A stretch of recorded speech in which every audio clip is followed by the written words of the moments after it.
Hello there! I am Mary Margaret Lambu, your reporter for today. Do you have any idea who this is? Oh, you don't? Then come, let me introduce him to you.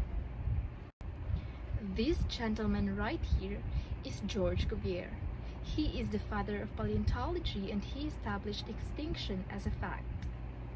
George Cuvier was born on August 23, 1769 in the town of Montbéliard in the Kingdom of Württemberg and died on May 13, 1832 in Paris.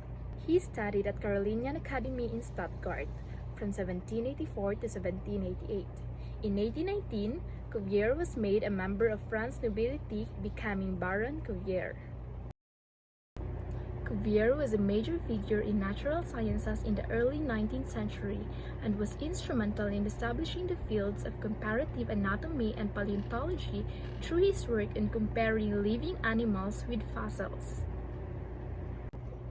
Cuvier carefully studied elephant fossils found near Paris. He discovered that their bones were indisputably distinct from those of living elephants in Africa and India. They were distinct even from elephant fossils in Siberia.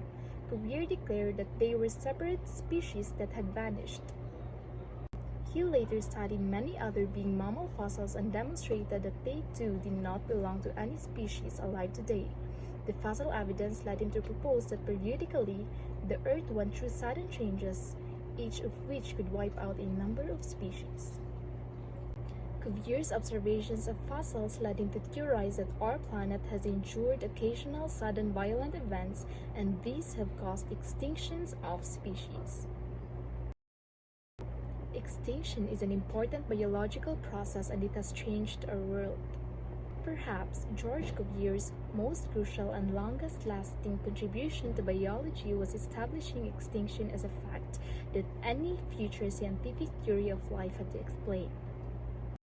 Although it might seem obvious to us today that extinction happens, in Cuvier's day, people thought that the opposite was obvious. They believed that since God had made all animals must be perfectly designed so could never become extinct. It was George Cuvier who firmly established the fact of the extinction of past life forms. He contributed an immense amount of research in invertebrate and vertebrate zoology and paleontology, and also wrote and lectured on the history of science. Again, this is George Cuvier, the father of paleontology.